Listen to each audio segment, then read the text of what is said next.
Ok, el feminismo. ¿Cuál es tu opinión sobre el movimiento feminista?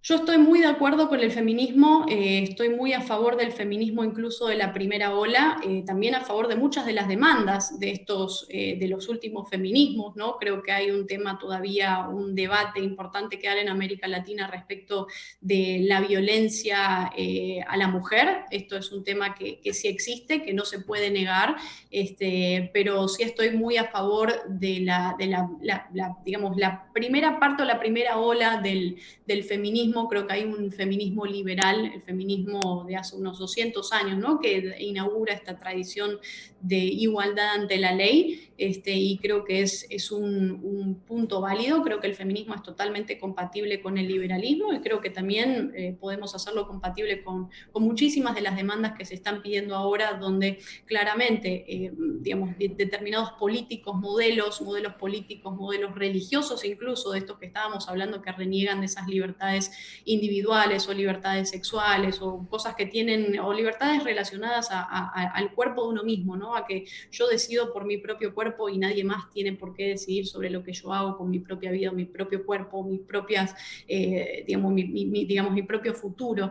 Creo que tiene que ver con eso también y que son debates que, hay que dar y que hay que presentar, y hay una realidad que no se puede negar, ¿no? Hay existe esa violencia hacia la mujer, violencia que hay que denunciar, y por eso creo que es un tema importante también a traer a colación, pero sí creo y de hecho me defino, ¿no? Como feminista del feminismo liberal que propone la igualdad ante la ley. Las famosas sufragistas, los de la primera ola, sí, eso era más entendible. Bueno, Yo creo. autoras como Mary Wollstonecraft, por ejemplo, que en su momento, bueno, escribe este texto maravilloso que es Vindicación de los Derechos de la Mujer, donde hace una Mm. clara crítica al Emilio de Rousseau, donde plantea una imagen de la mujer, digamos, Mary Wollstonecraft plantea una imagen de la mujer, digamos, en una manera necesaria para el momento, necesaria también hoy en muchos países donde claramente las mujeres no tienen la posibilidad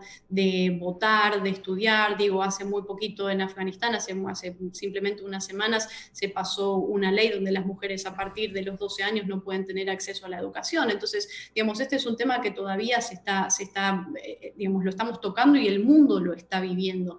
Entonces, sí creo en ese tipo de modelos. Creo que Mary Wollstonecraft definió claramente un momento clave, ¿no? Para la historia de las mujeres y bueno, todo el proceso que se da a continuación, ¿no? Incluso con la convención de Seneca Falls y la importancia de que las mujeres no alcancen esos derechos y esas libertades de la misma manera que también lo alcanza, digamos, el resto de las personas. Yo creo que la libertad es algo universal y que no es específicamente para una u otra persona o para un género o para lo otro. Y creo que en eso, en la cuestión del género, también es importante distinguirlo del sexo, ¿no? Y empezar a hablar del sexo sin tabúes, y entender que, digamos, cuando uno hace, digamos, uno piensa en la historia humana, e incluso en la vida del ser humano. Digo, uno no nace simplemente para reproducirse y tener hijos, uno nace para vivir y para ser libre en un mundo en el que claramente necesitamos, ¿no? De esa libertad para poder desarrollarnos como seres humanos.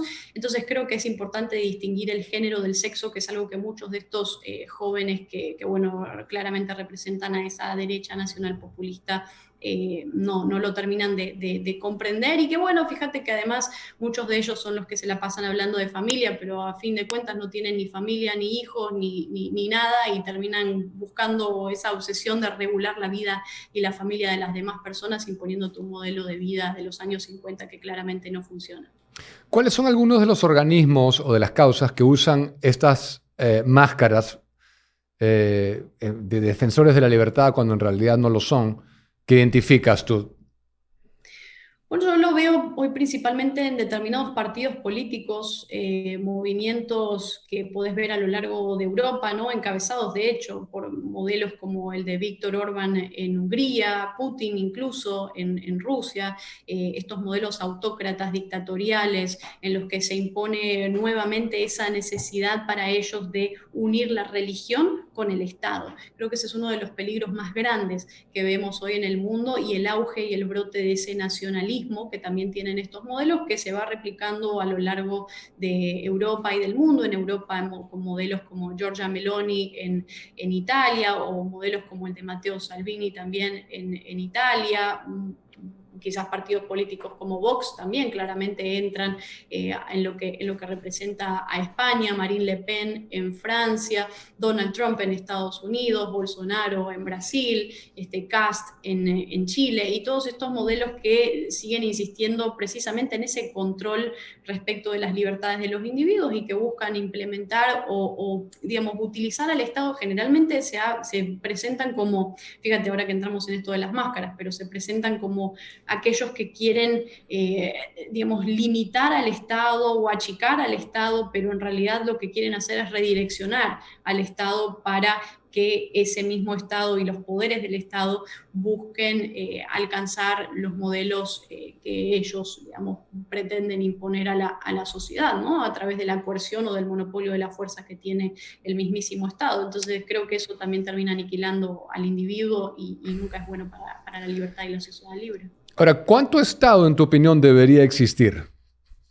Yo creo que el Estado tiene que estar simplemente para respetar los derechos y las libertades de las personas, garantizar los derechos y las libertades de las personas, tener una justicia objetiva, ¿no?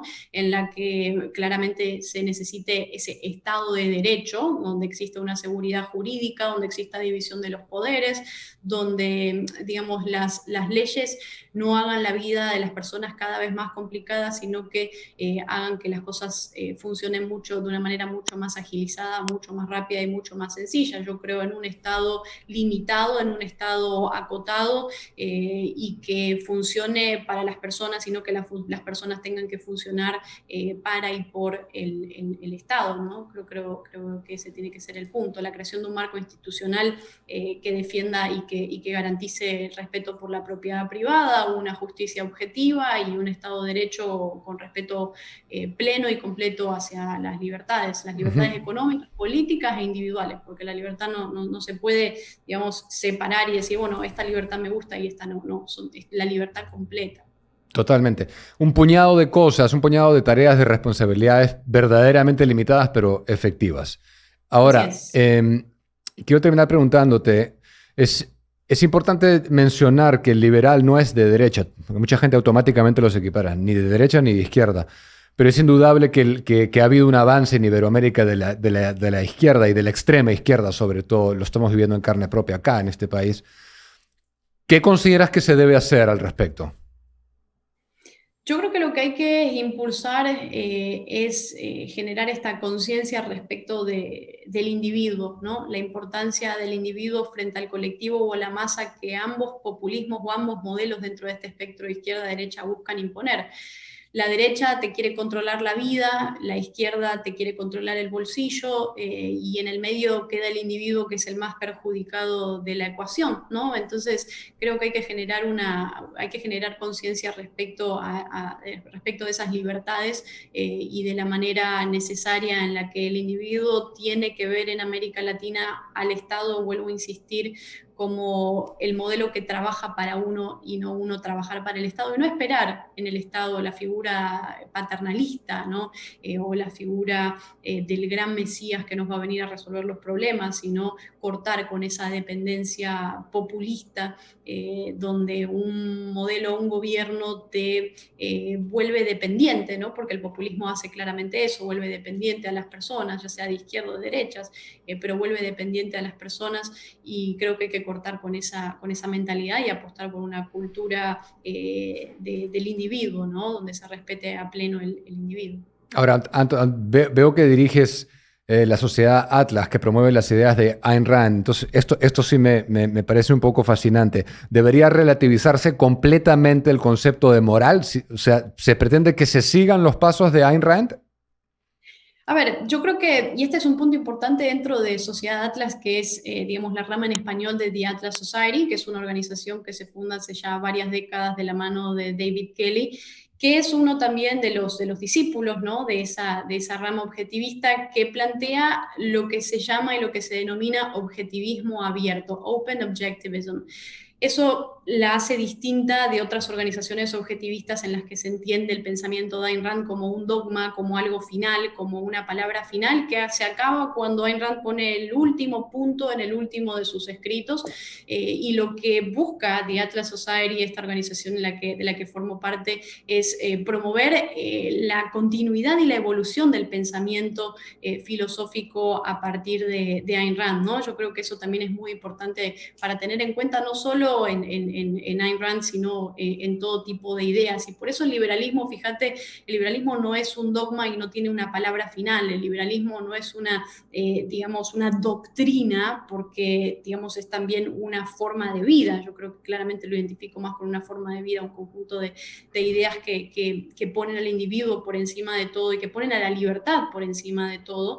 Pero el liberalismo nunca te va a decir cómo tenés que vivir vos tu vida. El liberal te digamos, va a esforzarse porque vos seas la persona que elija el propio rumbo de su vida y que claramente entiendas que la libertad va asociada a la responsabilidad, que uno no tiene el derecho de decidir sobre la vida de los demás ni ponerle límites a las demás personas, y que mientras eso se respete, uno es libre completamente de defender digamos, su propio modelo de vida y vivir su vida de la forma en la que más le guste. El punto aquí aparece cuando surgen estos brotes o estos modelos nacionalistas, nacionalpopulistas, conservadores, aunque creo que conservador y esa palabra se ha tergiversado mucho y hoy también es una palabra identificada a modelos que, bueno, que claramente han dejado el conservadurismo atrás y que efectivamente pretenden imponer estos modelos con un fuerte tono nacionalista. Si bien Friedrich Hayek era muy crítico del conservadurismo, él escribe ¿Por qué no soy conservador? Y él plantea la manera en la que al conservadurismo no le gusta la evolución, no le gusta ir hacia adelante. Él es muy crítico con incluso la figura de autoridad que tanto, digamos, alaba el conservadurismo. Ayn Rand hace lo mismo, ¿no? Al escribir el conservadurismo un obituario. Y creo que, digamos, el punto parte desde el momento en el que a través del Estado determinadas personas buscan imponer un modelo de vida único. Y eso el liberal nunca lo va a hacer. El liberal quiere que vos tomes tus propias decisiones, y quizás vos no estás tomando las mejores decisiones para vos mismo, pero vas a ser vos el que va a tomar las decisiones por vos mismo y no va a ser ni tu familia, ni tu padre, ni el Estado, ni tu pareja, ni otra persona. Bien. Muchísimas gracias, Antonella, por haber estado acá con nosotros esta noche. Gracias, Diego. Un gusto. Y es una nueva oportunidad. Muy interesante, enriquecedor esta charla. Antonella Martí desde Washington, D.C.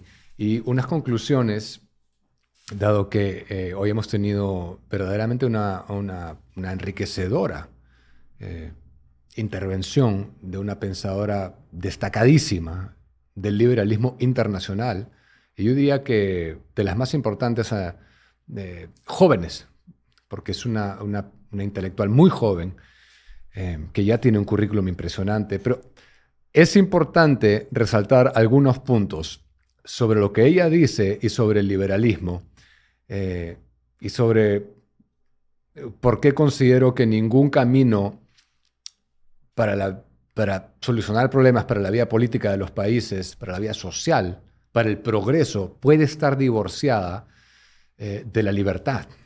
Y es que el liberalismo, como ella bien dijo, es más que una doctrina, más que una ideología dogmática, es una forma de entender la vida.